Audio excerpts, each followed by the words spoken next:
Hello. Assalamu alaikum. Jianu, Pakhara Galeni, Hamachuna, Shume, Washmale, Hi, Gonzaimus, hi, hugs and hellos to all those beautiful, amazing people who are tuned into PTV World and are watching World this morning alongside Shahzad Khan and the very amazing Maha Musaddaq. Hello, Maha, how are you? Hello, Shahzad. I'm good, thank you. Hello, everyone. Welcome to the show. I hope you guys, well, we did have a show yesterday, but I hope you guys have recovered and are back in the swing of things after Eid and Ramadan. Well, I'm still getting the blues, though. So, yeah, I've kind of got that back to work kind. I'm happy to see you guys because, it was busy over But for Eid. me, you know, it's like after 9 days, so you really have to get acquainted to each and everything again and again. So the producer was telling me that you were late today as well. So I was like, no, I wasn't.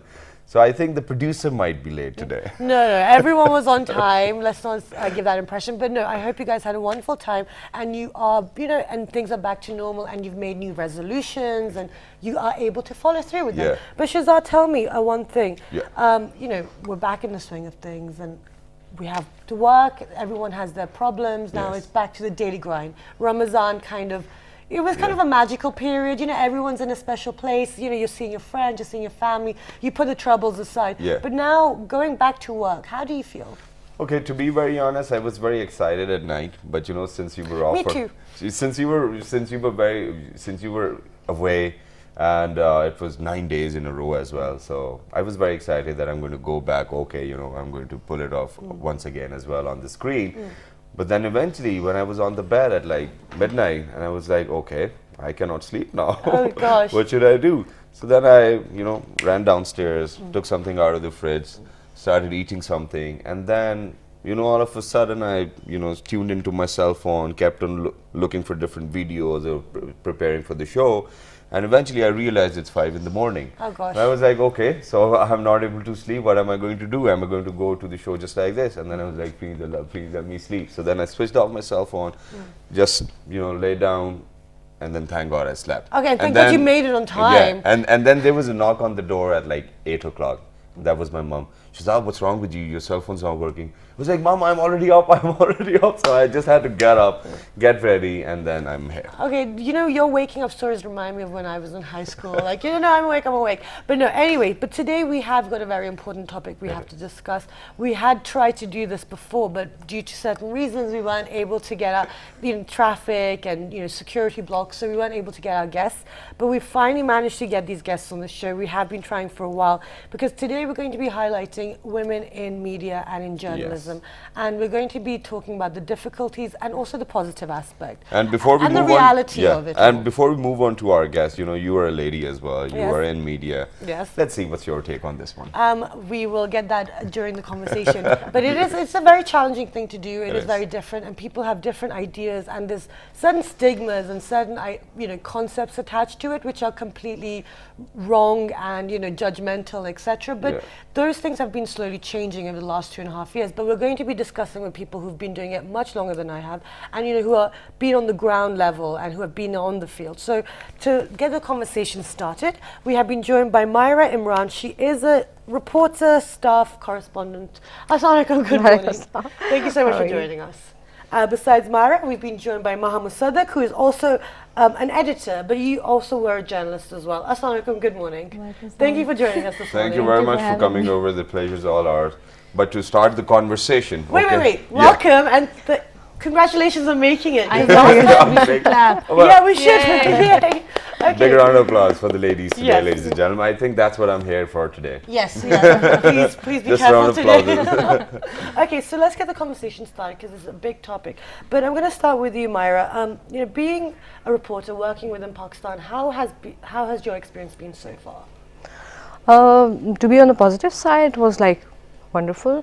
Journalism or the reporting that I'm in, it gives you a certain kind of a power experience, the power that you enjoy when you are like able to question even the highest designated personality. Any question you can ask or you can approach any office and you can extract any information. So it gives a sense of real power in yourself. So it's an empowering profession. Otherwise, journalism or media in Pakistan, it has its some basic problems. Okay, so yeah, now moving when on you to the because negative yes, side. yes, it is like if you look at markets for men, it's also not that easy to be in journalism in Pakistan because they don't have much job security because it's mostly private sector.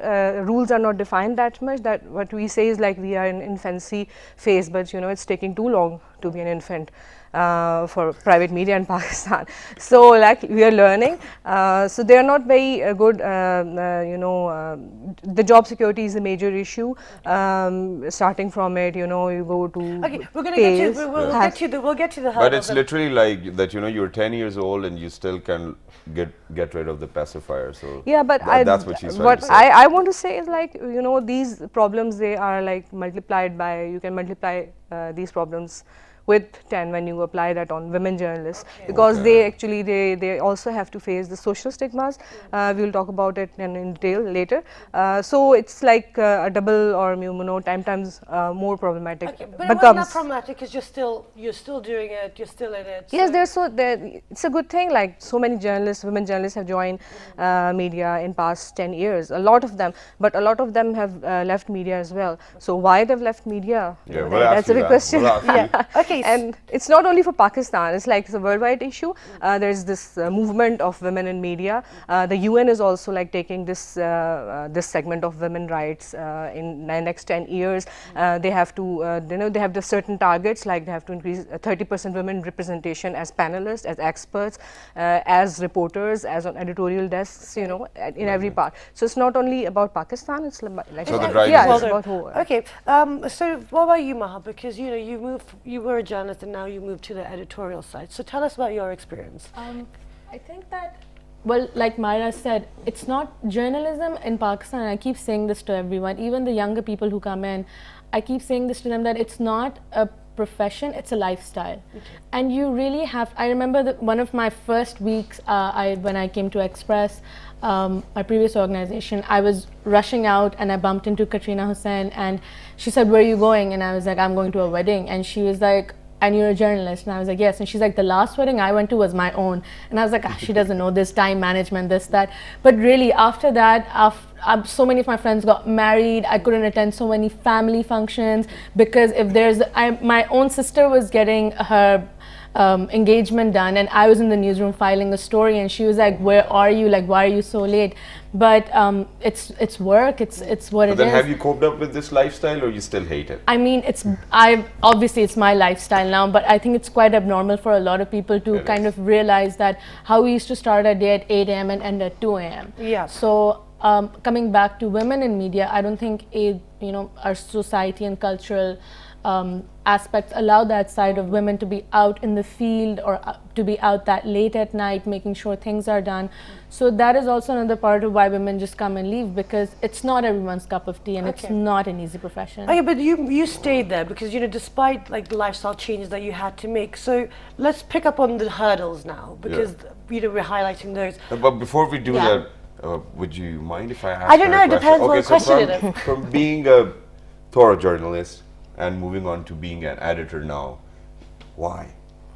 Why? I mean, I had to progress at some point in life. Right. Yeah, I was a reporter for more than 7 years, and I think whatever I learned has been because of reporting. I could have not done the work that I'm doing today. Also, the amount of work that I learned from my seniors and editors, I've picked up from them. And I called my editor the other day. In fact, I messaged him. And a lot of his qualities that I used to kind of maybe get annoyed at, that why does he give me one-liner emails? Why does he not listen to me? And I was in a particular situation last month where I honestly thought his soul has come into my body and I've become him. So there's a lot of it that I've learned and I've grasped and kind of soaked that in over the years as well. And it's great because when after 7 years you come to this point and then you have younger people coming in who you're training and making sure they go through the same drill, and I make sure that I train them the way maybe I was by some people, and also try to make challenges easier for them. So you do send one-liner emails? I do now. I in fact have one-liner responses. I'm just like, okay, Great. Let me That's it. soak that in. Great. The best line is okay. Okay, so now going back, because I wanted the hurdles you're talking about, the society and the culture you said doesn't kind of aid or assist this kind of lifestyle. So when you had to make these changes, how did you handle it? Because like you said, a lot of women come into the field and they also leave because it is just too demanding, or they may not have the support, or they may have too much pressure. How did you manage to stick it out? Because, you know, as you said, the UN, even globally, we need more women in media. You need to have that balance. So how did you balance it out? I think from my family perspective, it was slightly easier because my grandfather was a journalist. Okay. So, and he's 90 plus now and still alive. So I keep hearing his stories about journalism and how it used to be and how it is now.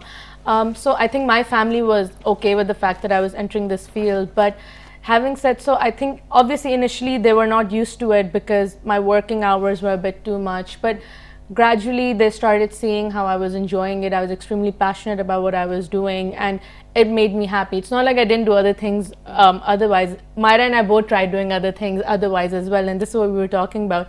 That this is the kind of profession, like once you get into it, it's so difficult getting out of it because it spoils you. It spoils you. You have a power high. You can get up and speak to anyone. Like there's no, I can speak to the It's a highest confidence officials. booster. Basically, yes. And you get too used to it. Like you cannot work in organizations where you're answerable. Like even in a newsroom, our editors listen to us as much as we listen to them. Like Yes. in fact, our say has more than their say because we're coming from the field. We're giving them the information. They give us their perspective. We are so much used to of questioning things. Like we question everything wherever we go. So they may don't like it. Like okay, So why you're really this not is bothered like- about anything. Oh yes. Like, Oh okay, yes. why, Really not. Why? No. What? Great. And why are we doing this? Okay, so Yes. that's And why are perfect. you doing this? Okay, so that leads perfectly to the next thing about colleagues and, you know, the working environment. Like you said, you used to speak to people on the same level, like as in because you were coming from the field. But let me ask you this, Mayra, and then you, Maha, as well. The colleagues that you had, how was the treatment? You know, your fellow, you know, male journalists or, you know, male correspondents or whatever. Were they as supportive? You know, did they create problems? What was the working environment like? You know, a working environment is like as our society is. You know, it's not very easy for them to you know, digest. A woman is like doing something that they think that Or a woman men progressive? should be doing. Like, why are you on the road covering a protest? You know, I've you know experiences where people will come to you and will say, okay, those women are good, like who cover their heads. You know, when you are covering a jalsa of, you know, religious people. Okay. So you have to face such things, and the social mindset again. Even our colleagues are they belong to the same society. They like you know, when you talk about harassment, you know, there are so many things. You know, the harassment. Those who have worked on harassment issue, they think that men they don't realize most of their behavior. They think it's not harassment. They think it's the lifestyle for them. You know, the way they talk to each other, the way That's they how they sit are. in the office. For them, it's like, okay, am I harassing someone? You know, saying this joke. You know, I do this joke every day. If you look at the abuse or the gali they give to each other, you know, normally talking to each other. Oh, no, giving a gali. You know, if you got it, meaning if I you know, check them, okay, what are you saying? So they'll say, okay, it's a joke, it's normal for him, but you can't do this before me. So starting from here, you know, we have cases of some extreme harassment also. We lack a forum where we can register our complaint. That these things are not defined in media industry. But actually. have you kind of adjusted to that environment, or you've actually Yeah, Yes, how yes, do you I get have. through with that? Because I find, you know, mentally it's just Me and exhausting. Maha, maybe we are blessed that we had this, you know, we knew about the environment before we joined it. But when I've also been at visiting faculty of Islamic University, and you know, the girl students, like they are like 30-40 number, and whenever the first question I ask them, like which one is your favorite journalist, so they will say Talat Hussain, they will say like you know, the stardom of media. Bashir Luqman. Yeah, because no, they are like joining media because of the stardom. They think they will become an anchor straight away, and you know, but actually then try them to make them realize, you know, it's a very tough field. That how many if columns you are they like have written, how many times they've been outside. whatever, like if they are planning to join as a reporter, they will have to face this, and it will like they will be quiet in my classroom for next half an hour. Okay. So you have, you know, a long list of issues they don't realize that women in journalism they have faced. So that forum, the forum which you were talking about, that you can actually go and complain, which forum is that? You know, if you go by the law, all organizations, they need to have a harassment committee that is non-existent in most of the media organization. That harassment committee could be at the National Press Club level. It is against not existing. It depends on case to case basis, because I have been the joint secretary of National Press Club. So if there is an harassment case, we will make a committee and then we will fight over who will be the member of this committee, because it is not notified.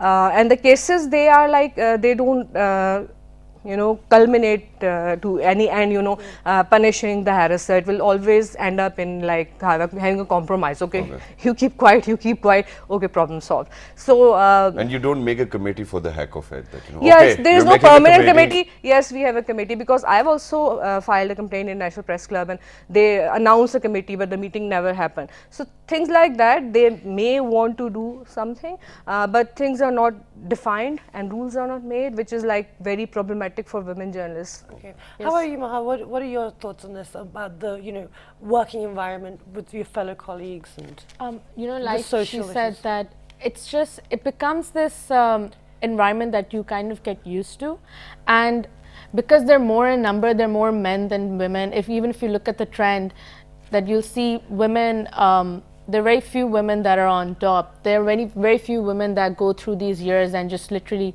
you know, survive through those years. So a general attitude of men in media would be that, how long will she do this for? You'll do this for 5 years, 6 years. So A, they don't take you that seriously, and B, you're like maybe in minority, definitely. Like even at the Express Tribune, we were women were encouraged, younger girls were encouraged to work over there. And I guess it's different for English medium, because you have a certain kind of people that work and write in English newspapers. But even then, we were lesser in number. So these boys would stay in later, they had their own internal jokes, they had because we spent so many hours in the newsroom, it becomes like a family, it becomes a part of your life. And so they're there for hours and hours, they joke around with each other, they fight with one another. When there's a tense situation, when there's a breaking news, everybody's just screaming at one another, just, you know, getting things together. It's very chaotic, but then I guess in a situation like that, you kind of get used to it. And if I'm just one person sitting there and a bunch of people screaming at each other, I mean, after a couple of years became that person who would turn around and be like, okay, like what's happening here? And then slowly and gradually I started becoming like everyone's mother, and they used to say that, you know, why are you mothering us all the time? Like you're 10 years younger than us. But then I said, no, it has to be done. Like there's a certain kind of an environment that everyone needs to respect. And that's why we need more women in media. No, but do we need to change the environment. Women can change the environment. But do we have any ethics to go about it, or, you know, any code of conduct, anything? Oh, because thousands of them. Thousands really of them have been that. made. You know, we are good at like writing things. Yeah. So we have written so Let's many draft code of conduct. You go and you ask, you know, hundreds of them. But you know, when about, you know, it's about implementation of those code of conduct, there is no mechanism to implement them. It depends upon the editor. Now Maha is the editor. So how sensitized a medium is, how sensitized a paper is, or reporters are, or how deeply they research for a study. So what if the mother is not around? Yes, that's why UN is like, you know, UN is trying to have more mothers in media. It really brings change. Sometimes we can see that there are a few things that women, they start following the way men work, because it becomes their, you know, they don't have any way out. We can see also some, you know, patches of this thing in media, but again, it brings change. It brings change because, you know, first of all, women are 50% of our population. There's certain opinion, there's certain perspective they carry with them. And they there's certain, they have different, like there was a survey in which people asked like after floods, what do you need? So men said, I need a motorcycle and I need a shop, and the women said, I need education for my child, I need health, I need food at my place, I need animals to have milk. So you know, this change of perspective, if women are not represented well in media, they're not given the equal opportunity to express themselves, to make their point, you know, these things will be missed from Okay, so then what are the positives of being in media for women? Okay, so we do have With the power, we have discussed the disadvantages, Yeah, but so- then what about the advantages? Yeah, we've touched on a few advantages, but you know, for me, when I started enjoying my profession, is like I was able to you know, highlight the issues people face, and it looks like a very huge statement, but again, when you are filing a story and it's making a difference, you know, if we are talking about a lady who is lying on you know, bed in polyclinic hospital for like 6 months and no one is coming for her help, and then you give her a story, help starts coming. So it was so satisfying, and it's still so satisfying that, you know, I can't, like as Maha said, I've tried so many other professions, like I've told you, teaching and development sector and this, but this you know, the satisfaction is so have become so important for me.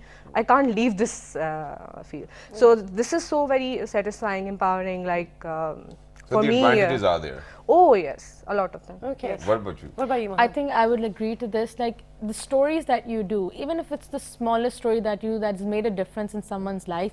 I mean, journalism in Pakistan doesn't pay you well. Our working hours are so long, and we don't have a family life. We lose out on so many things along the way. Our friends, our family, everyone starts abandoning us. Then we become a part of the family in the newsroom. And like she said, a part of us, it becomes a man. Like I feel like at times I can get up and be as manly as any man out there. Yeah. So then I'm like, am I a woman? I have to question myself again. Like, why am I behaving You're this just very way? strong. But yeah, you have to be strong. I'm not going to deny there have been moments where, you know, us girls in the newsroom would be like, okay, if we have to cry, we're not going to cry in front of everyone. We would go to the office parking lot, and we had this thing that there's this tree there, and there were like, it was like a little shrine, and we're like, we need to go to the shrine and cry. So we used to go and cry to each other, talk to each other, and that is also why it's extremely important to have female colleagues as well. Even when we were in the field, I remember each time I'd come to a protest, I'd be 10 minutes late. Mayra would be there. I was like, what have I missed? You know, she'd be the first person I'd go to. Or any press conference. So it's important to have that kind of number in the Camaraderie field as as well. But yeah, so I think the positives is definitely, you know, doing, even today I sit and quote stories that have made smallest of difference in someone's life, and that's what matters. It doesn't pay you well, but it rewards you in different ways. And this is definitely one of them. Okay, now looking at the more long term, because, you know, there are probably like parents watching, and, you know, some kids who want to get into journalism, and, you know, we've just said the pay is bad, you lose your family life, Yeah, you lose your friends. So they're already Already like, selling it. No, but I mean, so how can we encourage more women to go into it? Because, like you said, it is very difficult. The balance is very difficult to strike. So how have you managed it all this? And all what this time? else? What other things do you have to indulge yourself into to cope up with all the expenses and everything else as well? Because we as anchors, we do have to act, we do have to go for commercials or host other corporate shows. What do you guys do? Just right. Yes, as I told you, I've been to try different professions. I've enjoyed teaching, to be with students. If you talk about how can we encourage girls, there's so many girls in media and communication department, more girls than boys. A lot of them, again, that stardom thing, and, you know, they're very impressed with anchors, what are they doing. Sana Butcher, And right? yes, whenever I ask them to write down the name of their favorite journalist and 5 things why they think it's always men. yeah, it's always anchor men, and, you know, the 5 things are like they're honest. Okay, I said, okay, how do you know they're honest? Okay, and things like that, you know, the sentimental or jazbati kind of thing. You know, having said that, like there's so many girls in communication department. All we need to tell them is about the realities of media and how do they need to cope with that. For that, they have to be strong. They need to have passion. Their aim must not be to become a star anchor. The aim must be to like become a journalist who is like a bridge between government and people. Yes, to be like the true role of media. If they are passionate about it, they can survive in this industry. Otherwise, it becomes very difficult for them. And expect, you know, some harsh realities they will have to face in media. But how many times do you think that these bridges are very wavy? I mean, that, you know, for example, if we want to cross a river, we would love to have a bridge which is like made up of steel probably, or, you know, proper cement is there. So now picking up on the transparency part of journalists and editors, or the stories you guys are quoting, how many times are you guys sure that whatever you guys have written is 100% true? Okay, yeah, because I wanted to actually ask this, because I was like, wait, how do I work this question in? That, you know, how do you put it so it's not so biased from your own opinions and your own thoughts? Or is it manipulative at times just because you enjoy the high of authority as well? You know, you want to answer? I think it's because the editorial policies in each and every organization is different, and I'm not going to deny the fact that there are not external factors that influence those editorial policies, be it the government in power or other forces that influence the or commercial aspect of it. Like we have seen front page newspapers be dominated by advertisements as well. So there, I mean, obviously content is compromised when it comes to money being flown in or some external influence that comes in from somewhere. How we keep that balance is that each time you do a story, we try doing a story not that, okay, I have to say this, it's this person has to say this and that person has to say that, and give like some sort of an analysis to it. And you will know that when a story is biased, it's reflected. You will know that this has a certain tilt or a certain angle. It shows in your work, and then your own reputation is at stake. So do you want to take that risk to be that person who goes out there and people say that, oh, you are the person who writes for so-and-so, because we are going out every single day meeting people, not just professionally at press conferences, but even otherwise in reporting or at official dinners, and you don't want to get that reputation because that is all that we work for. It's the name that we make. Our byline is there, our name is there. So keeping all that in mind, yes, there are certain journalists that we know, and I don't want to name anyone, but they are known for the kind of stories that they do, or their certain tilt or angle is very much reflected in their work. But then again, there's the beauty of social media, which is obviously doesn't have any editorial policies or any restrictions. And we have being on record as well. We have seen people outburst, and again, like we see things like Panama Leaks or other things that the media should have been doing, but then we have organizations that take charge of that, or certain people that just, you know, think that social media has no boundaries and they can go ahead and do whatever they want on it. So good for social media. Yeah, no, it has a lot of positives. Yes, Mayra. You know, actually, there are different types of segments when we talk about media. If you talk about a newspaper, I think it's hard time for people to learn how to judge a story, because there are opinions, there are investigative stories which are you know, supposed to give facts, investigative stories. So these stories, they need to have version of the other party you're talking about. It needs to have facts, it needs to have mix of a mix of everything, not my opinion anyway. Whenever my opinion is reflecting in the story, it's strong, you know. Personal bias, it like always gives a touch to a story. It always happens.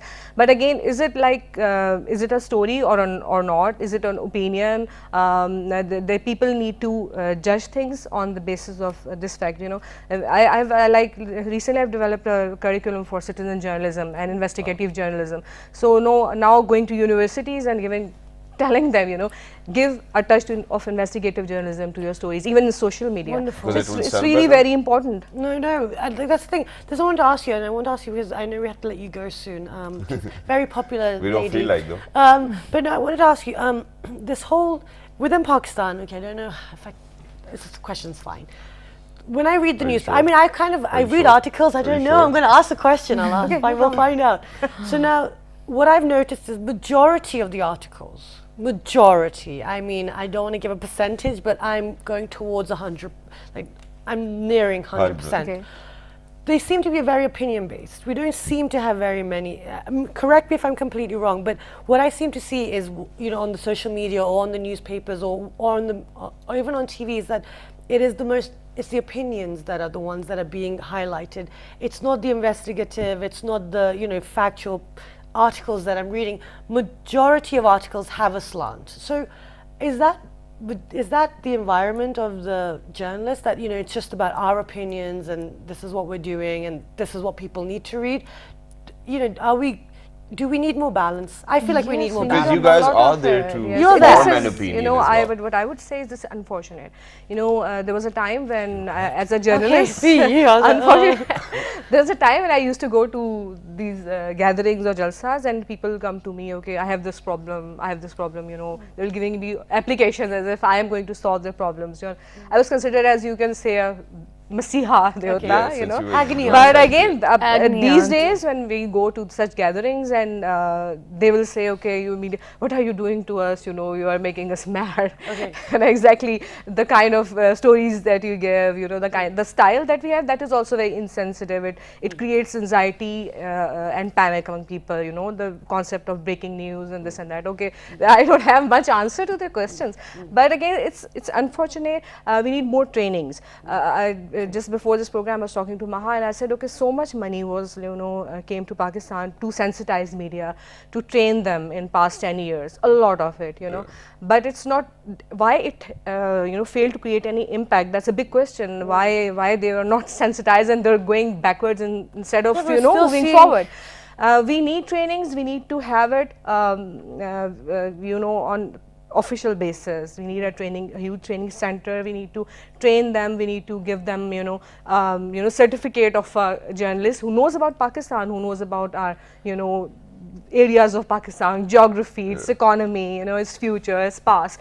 This lack of knowledge, it's like this lack of knowledge again, and the immense power they enjoy, which they shouldn't be like. No one is unaccountable. Exactly. Even our president, our prime minister is not that way. But So it's how not can just- be a journalist but like it's not that? just even related to this field. Now, I'm going to share a very amazing experience. That is that I had quite a few union councillors on the show. And the very moment I started asking them questions about Pakistan and its history, nobody knew a single answer. Not a single answer We are even. not training, So I actually we are had to not come training down them. to tongue twisters or something else because I had to pass the Again, time. international organizations, they are again arranging trainings for union council people. I've been among a trainer for media management, but this is unfortunate. It shouldn't be done by international organization. We need to have a policy, we need to have a mechanism to train journalists, to give them a certificate, maybe a green degree card. maybe. Okay, Yeah. he has a green card, A he's certificate. trained. This girl is trained, or this person is Or trained as probably a journalist. certificate that you can call yourself a journalist. No, Okay. it's called a Everybody degree, calls- guys. Yeah. That's called a degree. Exactly. No, or even a 6-month good course, you Yeah. call it will change the environment in next 2-3 years. Okay, It but one can last be thing. done. It No, can be yeah. done. But I don't know who's going to start it and who's going to take this responsibility. Okay, Maha? Maha, I want you to answer this question as well about this opinion-based writing. Yeah, I was coming back to that. Basically, like I said earlier, the external factors that influence the editorial policy, it's there. Like, we will be told how certain stories should be angled, should be written, and should be tilted. So by the time I file my story, from the time it's edited till the time it gets to the editor, it's printed, there might be certain changes. Okay. Stories might be dropped. We cannot report on certain things because we're not allowed to report on certain things. And especially when the security situation in the country is a bit tense, we are asked to write our stories or ask questions or report on stories in a certain way. And like I said, that when you read or go through certain channels, if you're so used to following the news like you are, like you said, now I can see the opinion and I can see how front page of so-and-so newspaper would be something else and the front page of so-and-so would be something else. You can tell that the way the stories are being written and the tilt that's being taken on the stories, you can see the influence that's there, whether it's the government's pressure or some, and again, like I said, commercial pressure That's that comes unfortunate. in. Should No, be but there- happening. Like Unfortunate. media It's not is supposed to unfortunate. be. I don't It's think unfortunate so. because it's getting so obvious that which channel belongs to Yeah. which political side. Yeah. It's so unfortunate because It's these sad. channels are like they're supposed to pass on the information to people and taking information from See, people a state-run channel so is it's not their different. work. If they are like doing this, they are day by day they're like damaging their own I think image. it's good that it's obvious because of the fact that there's not one organization who's actually trying to influence your opinion. Now there are two parties to it. Okay, you want to go to that side, we'll take them to this side. I think that's good. I think that we guys are grooming ourselves with the knowledge probably, which actually tells us that we are being influenced. People are trying to influence or hijack our opinions just because the fact that they have something hidden or hidden agendas behind But that. it as wasn't well. like that But 10 before years we let ago. you go, Yeah, before we move on towards a short break, very quickly, why do you think that all of your students think that all the journalists are very trustworthy or probably truthful? Do they? Not all of them, yes. Yeah, I was gonna Anchors. say, do That's they? what you said. Do they? Anchors. Yeah, Anchors. Anchors. Yeah. Oh, anchors. So that's what I Oh. question them. Okay, how do you know? They always say the truth. Okay, they'll say, anchors. because. So I always start discussion with this point. Okay, they're humans. First, accept them as humans. They have their opinion. You need to first, digest this thing. That they have their opinion, and it brings bias. My opinion brings bias in my stories too, because if I am a woman, so I will be like, to women victim, I'll be like tilted towards her. Maybe the man who's not done that That's thing, so but Maha I'll be like taking the side of the women. So it happens. The people, they need to have this intelligence. Maybe it's developing among them to judge whether this journalist is taking side or not. Okay. Okay, great. Thank you so much. And we're going to go for a short break, but when you come back, we're going to continue our conversation. Stay tuned. Good morning.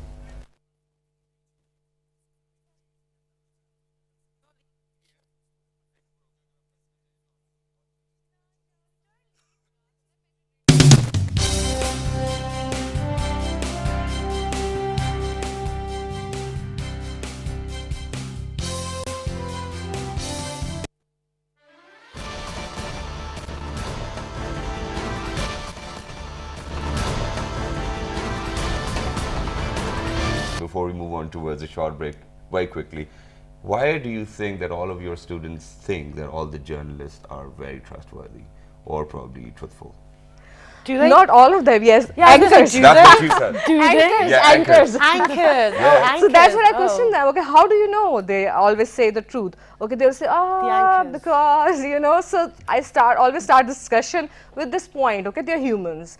First, accept them as humans. They have their opinion. You need to first, digest this thing. That they have their opinion, and it brings bias. My opinion brings bias in my stories too, because if I am a woman, so I will be like, to women victim, I'll be like tilted towards her. Maybe the man who's not done that That's thing, so but Maha I'll be like taking the side of the women. So it happens. The people, they need to have this intelligence. Maybe it's developing among them to judge whether this journalist is taking side or not. Okay. Okay, great. Thank you so much. And we're going to go for a short break, but when you come back, we're going to continue our conversation. Stay tuned. Good morning.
Alright, ladies and gentlemen, welcome back. And for everybody who just tuned into PTV World, you're watching World This Morning alongside Shahzad and Maha. And today we are discussing women in journalism.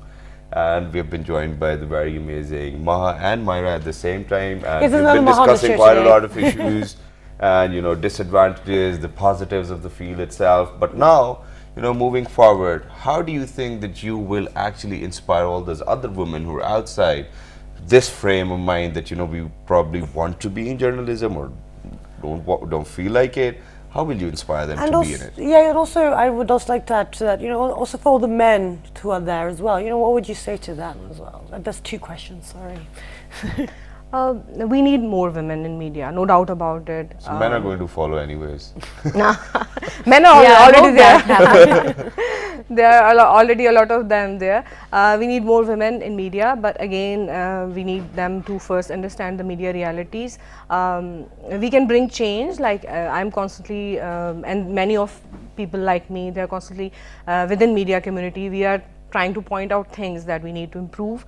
We are pointing out, like, to have a mechanism, accountability mechanism through media organizations or through the media, you know, community groups, or we have Pakistan Federal Union of Journalists, we have National Press Club. They can play a very major role in bringing change to overall media environment. We have Ministry of Information.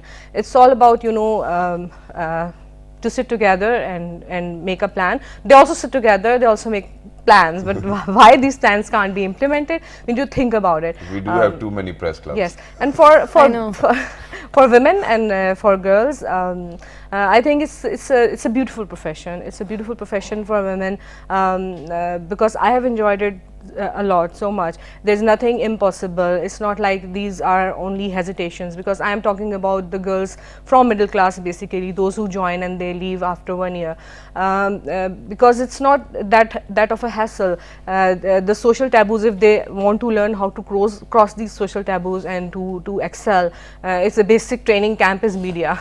So you learn how to break, you know, the taboos that you have around, how to talk about these taboos. Or probably ask him questions. Yes. Before you answer my question, let me ask Maha the same question Shahzad asked. How do we go forward now, encouraging women to get into media? I think it's a great profession. I think that, like she said, the amount of power that it gives you, and the amount of and each time you do a story, you start developing and building your confidence over it. So it starts giving you this ego boost, and then people start knowing you for your work.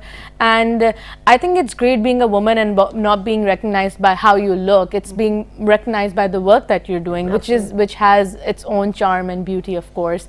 And I was very happy when my name was just my byline, and a lot of people be like, oh, we read your name. And I used to have 70, 60-year-olds who would like write emails that I read this certain story, and small things that give you this ego boost. But for women, I think that we do need more women to write on women, because, you know, the kind of society that we're in, be it a natural disaster or a man-made disaster, whatever it is, women are equally affected. Like we said, the population is more than 50 to 60% in Pakistan now.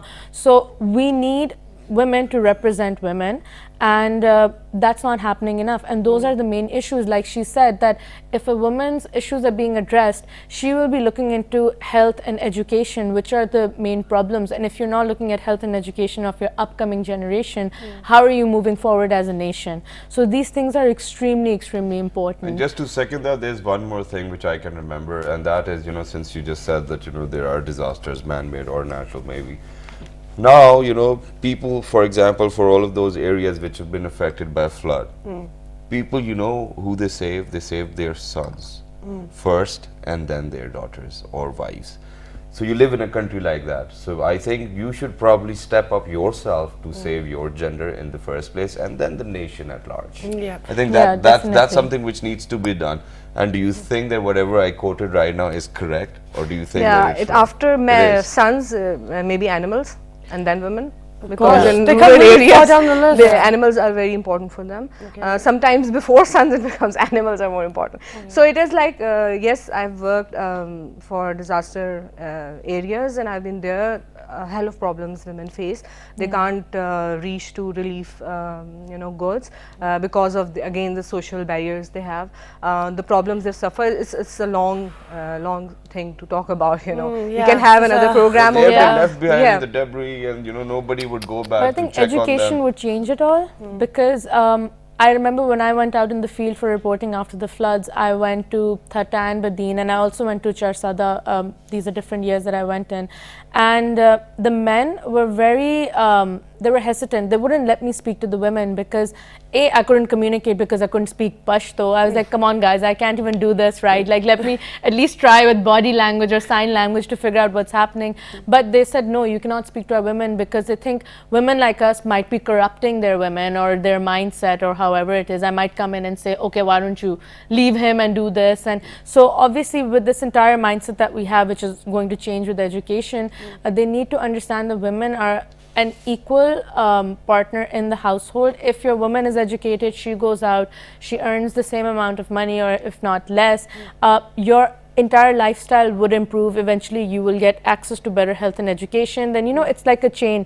And so I guess when the men, and UN has a campaign, he for she, where the men support the women, and that is what needs to happen in any field, be it journalism or anywhere else. Even in you need to, the men need to accept this. And I think these campaigns need to also take on, be a bit more forceful because I remember we actually we had that on the show and stuff, but I haven't really seen people picking it up as maybe they should be because so much effort is being put into it. Oh, one last thing. Yeah, go for it. That is, how do you guys make sure that your work is being recognized? It is. There are so many different ways. So many different ways. Yes. Within the office, obviously.